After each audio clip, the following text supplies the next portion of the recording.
Do you have your state park passport? Well, if so, you're on your way to 52 of the best state parks in the country. Today, we'll travel to the northeast part of the state between Jonesboro and Paragould to historic Crowley's Ridge State Park. We'll also take a field trip for some breathtaking views, and I mean both from scenic beauty and low oxygen levels. Those views will come from the great northwest part of the country. And we share how you can take part in taking care of our natural resources, all in this edition of Arkansas's Great Outdoors.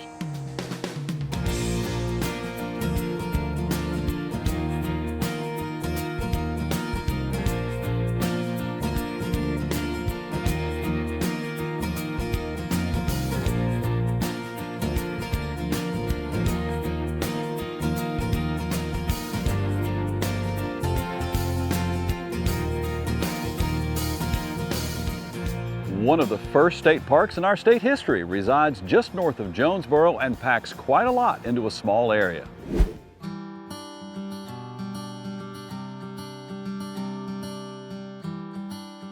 So the native rock and stone pavilion that you see here behind me is the iconic thing that kind of defines Crowley's Ridge State Park. Crowley's Ridge was built by the Civilian Conservation Corps as a recreational park, and as part of that, they built a lot of recreational facilities like a pavilion. The really special thing about Crowley's Ridge State Park is when they started this state park idea, they're looking for sites, and the people of Paragould, of our local community, came to the legislature and said, this is a great place for a state park and we'll give you the land. The legislature sort of initially turned them down. And so the local Chamber of Commerce, led by this incredible lady named Belle Hodges Wall, went on a letter writing campaign to convince the legislature to take this as a state park. And they did. I believe it was June of 1933. They accepted this as a state park. And then construction, or the CCC, arrived in about October of that same year and started building these facilities. I just love that, it took that kind of convincing that shows you how passionate our local people are about this park, and they still are. That was almost 100 years ago now, and our local community is still that passionate about us. We're definitely a statewide and even regional recreational area. We draw people from all over, but we're also, a backyard park for the people of Paragould and Jonesboro. Crowley's Ridge State Park, we have a small park, but anything that you could think of to do in a state park, we have it here. We have, this unique geological formation that's Crowley's Ridge. We have the early native history, Benjamin Crowley and the pioneer history. We have the CCC history, and then of course we all have all the fun recreational opportunities as well. One of my favorite things is that many of the CCC features are sort of hidden. For example, this bridge, which is this, this incredible rock bridge that's still standing after it's 100 years old, but it's entirely hidden if you're driving by. You drive the loop of the park, you would never see this. You got to get out of your car to take a look, and you run across all kinds of little things like that we have a lot of those hidden CCC gems. So this is what so many folks call, and the myth that's gone around for years is this is called our electric chair room. And it's close, but not quite. This is actually an electrical generator room. When the CCC came in, they brought all kinds of technology like electric lights and flush toilets that weren't widely used in this part of Arkansas at the time. So they had to provide their own infrastructure, which included having to generate their own electricity. And so we didn't want to make lots of noise to interrupt the folks that are enjoying the quiet of the park. They built this solid kind of bunker to keep the generator in. All right, so here behind me is the CCC amphitheater, also built by those gentlemen of the Civilian Conservation Corps. This amphitheater currently seats about 600 people, but it originally sat over 2,000 people. Back when you couldn't go to the movies or go to an air-conditioned concert hall, this was the place to be. We're standing here in front of Lake Ponder, which is our 3-acre swimming lake. This lake was originally, there are some natural springs in the bottom of it, but it didn't quite produce enough water. So the CCC dug it out. They dug an entire 3-acre lake, essentially by hand. When you look back at the records, they had a few trucks and things like that, but I didn't see any excavators or anything, so I like to think this is a lot of manual labor. Thank you, Mary. We will have more about the unique ecology of Crowley's Ridge a little bit later on in the show. Now, no matter where you are in Arkansas's great outdoors, what you do needs to be safe so you can continue to enjoy what you love for a long time. Here's another one of our timely safety tips from our friends at the Electric Cooperatives of Arkansas. Hey everybody, my name is Skeet Lewis. I am an educator with the Arkansas Game and Fish Commission, here to talk to you guys today all about hunting safety. All right, one of the best ways to get safe is to get certified. I have in my hand here one of our Hunter Ed final exams. Hunter's Education is a great course. It's about 10 hours long, and it's going to do a deep dive and really kind of teach you everything that you need to know to become a safe and responsible hunter. The courses are free if you want to come take a class in person. If you want to do it online, that's totally fine. It will cost you about $30. You can actually find and register for a class on our website, arkansasgameandfishcommission.com. When we return, we will take a field trip to Oregon for some rare air hiking.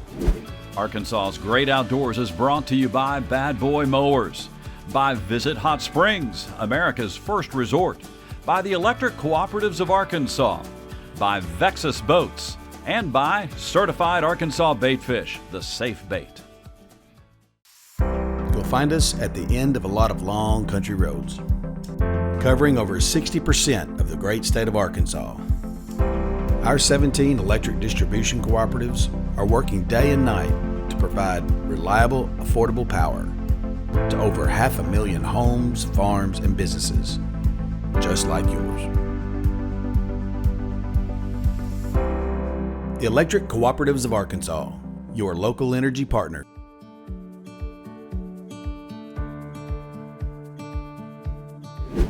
Lewis and Clark helped discover one of the great natural wonders, the Columbia River Gorge. It's a sight to behold, and we beheld it recently and are excited to share it with you. Let's take a field trip to the Pacific Northwest.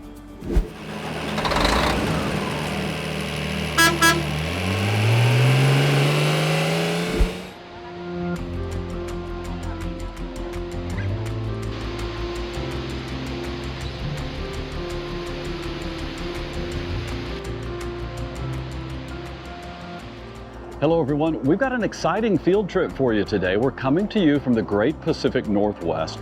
This is the Columbia River, and this is part of the national park system known as the Columbia River National Scenic Area. Now we are going to hike today the Joaquina Falls Trail. It's going to take us up about 1,100 feet that way.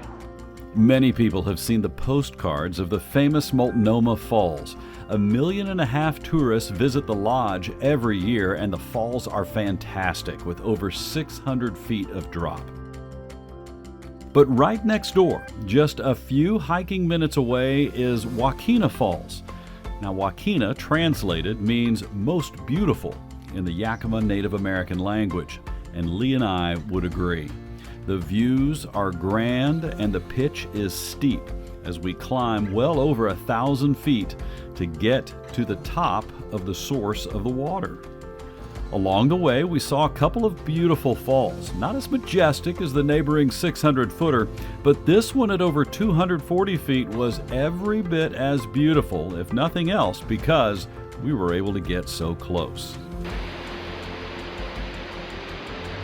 It took us about an hour and a half to get to the mouth of the spring that created all those great falls down the mountain. And it was a much different scene at the source. This is Joaquina Springs. Joaquina Springs is an isolated watershed, meaning, of course, no other water feeds into it. Because of its isolation, there are 8 endemic insects that can only be found in the Columbia River Gorge. I think that would make an interesting challenge for the fly fishermen here. All in all, this is a highly recommended hike with scenes so beautiful they shouldn't be talked over. So let's give you a moment to appreciate, as best we can provide, a hike in the Columbia River Gorge.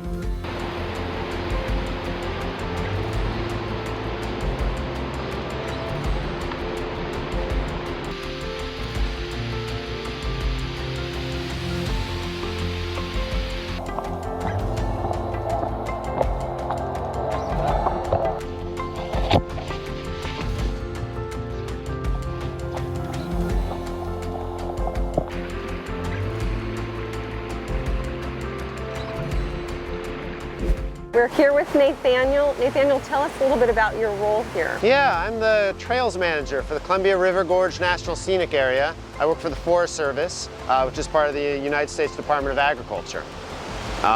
Being part of the trails manager, we have about 200 miles of trail all up and down the Columbia River Gorge on both the Oregon and the western side of the scenic area.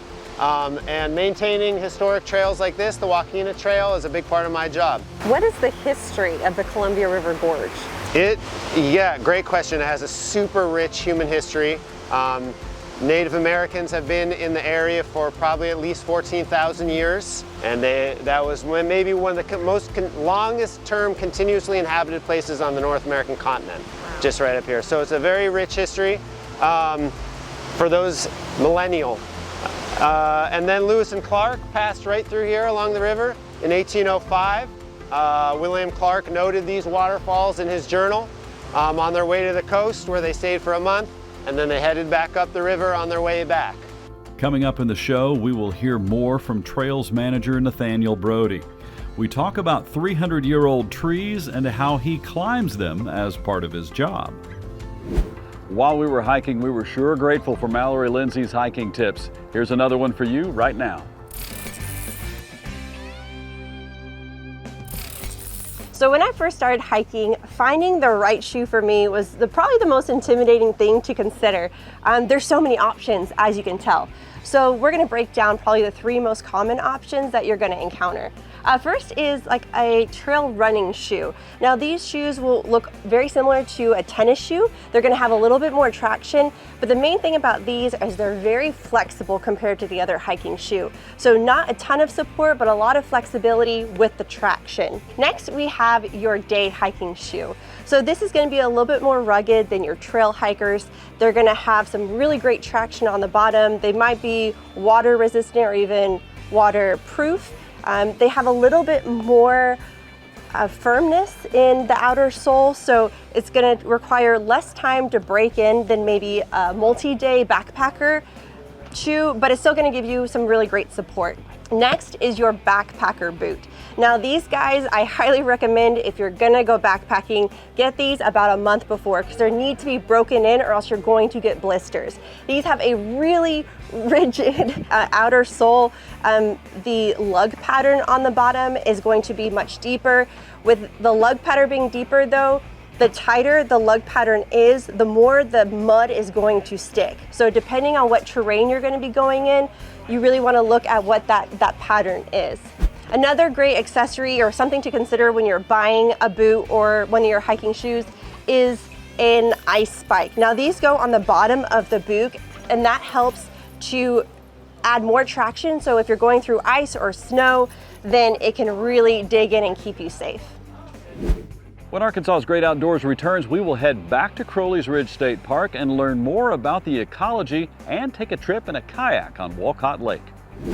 Arkansas's Great Outdoors is brought to you by Bad Boy Mowers, by Visit Hot Springs, America's first resort, by the Electric Cooperatives of Arkansas, by Vexus Boats, and by Certified Arkansas Baitfish, the safe bait.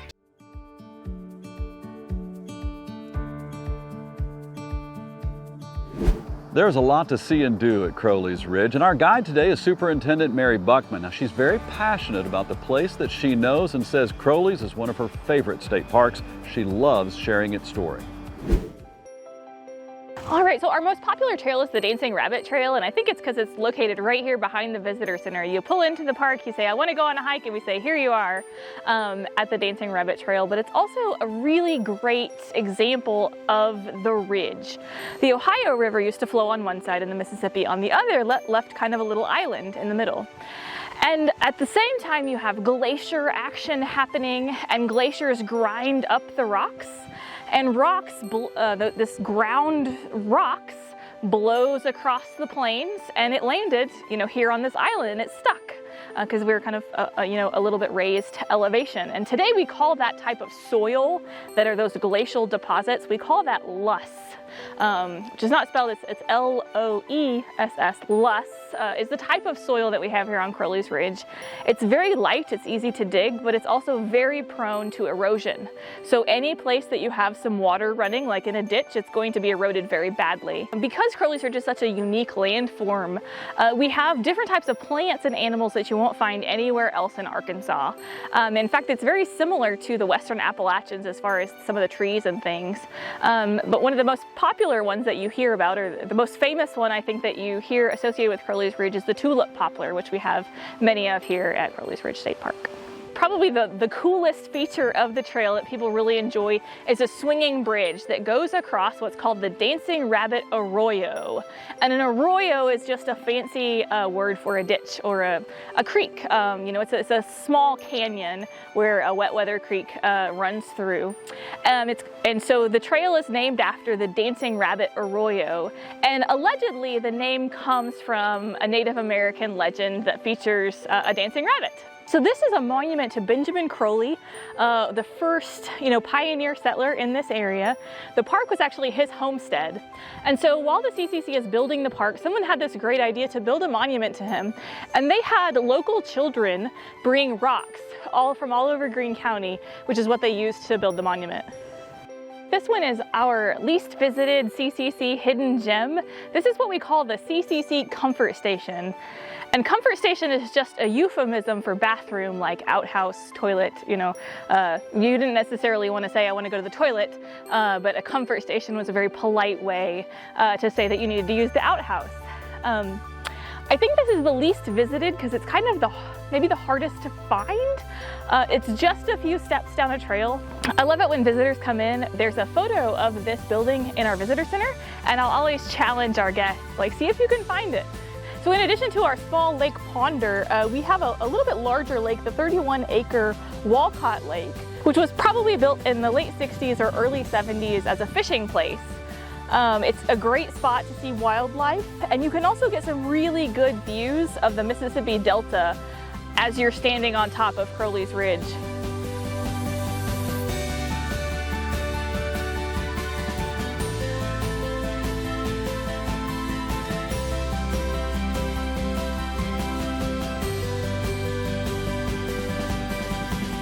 Well, thank you all for touring my favorite state park. We hope to see you out here pretty soon. And now you know that there are hidden gems all throughout the park for you to discover. Each week you get to see another part of the very unique story that is the creation of Vexus Boats. It's one of the more innovative business stories in Arkansas, where a team with decades of boat building experience got to start from scratch with all that knowledge. These weekly inserts are the story of what makes a Vexus a Vexus. We've got storage and storage and storage. There is a ton of storage in these boats.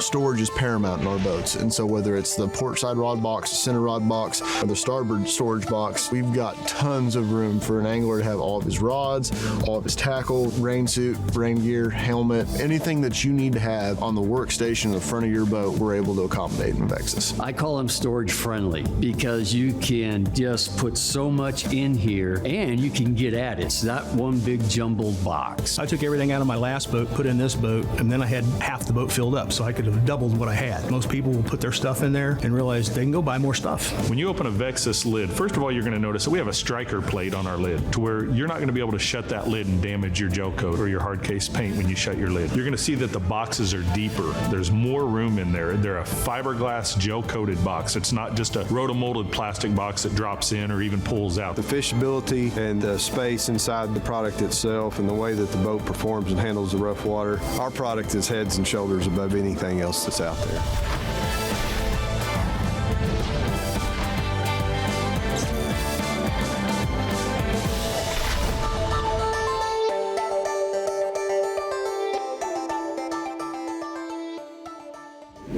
Arkansas's Great Outdoors is brought to you by Bad Boy Mowers, by Visit Hot Springs, America's first resort, by the Electric Cooperatives of Arkansas, by Vexus Boats, and by Certified Arkansas Baitfish, the safe bait.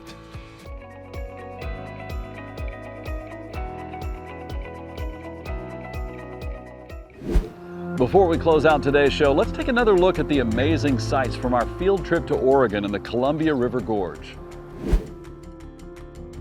So we were talking about old growth trees, and this is a prime example. What we're looking at is probably about a 55-inch diameter Douglas fir tree. Probably goes up a solid 150 feet, I would say, if not more. I would guess it's really hard to estimate how old these trees could be without boring them, but I guess this tree could be anywhere between 200 to 300 years old, probably closer to 300 years old. Right. It's had a pretty tough life. Its roots are just basically bored straight as deep into the cracks of this basalt as possible, and it's been hanging on to the side of this cliff for about 300 years.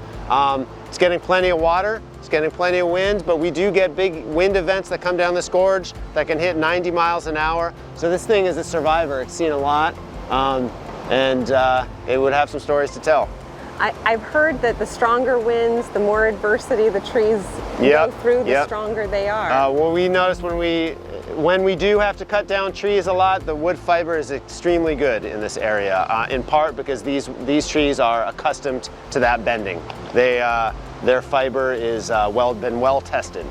About logging, you had mentioned earlier that you help take care of the trees, and that in order to do that you have to climb them. Yeah, that's right. So in a lot of our developed recreation sites where people will be spending some time having picnics or not rapidly moving under those big trees, we have trained as arborists to climb up those trees using arborist techniques to take down dead limbs, to cut out broken tops, and to really mitigate any overhead dangers that might be hidden to the occasional viewer.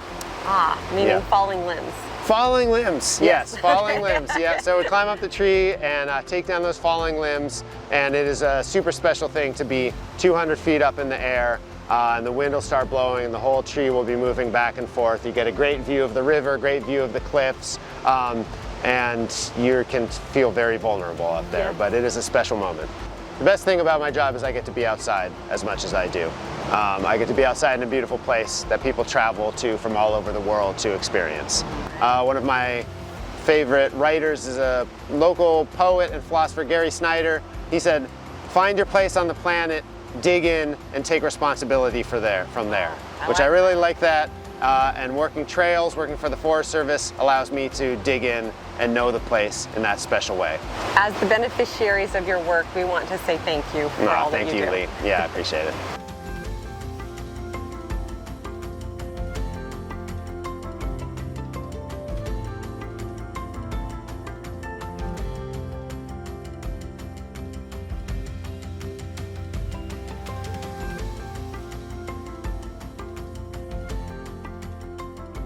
We hope you enjoyed taking this hike with us up the Waukena Falls Trail here in the Columbia River National Scenic Area in the Great Pacific Northwest of Oregon. We got to see some things that are similar to what we have in Arkansas and some things that are very different. But there's always something great, no matter where you are, to experience in the great outdoors.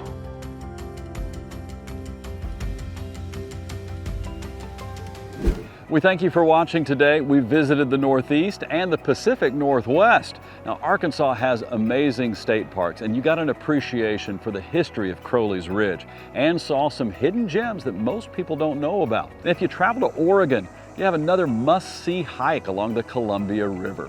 We enjoy showing the great outdoors to you each week and sincerely appreciate you joining us for every episode. We also appreciate the sponsors who make this all possible and are grateful that they love the outdoors like we do. We'll see you next week on Arkansas's Great Outdoors.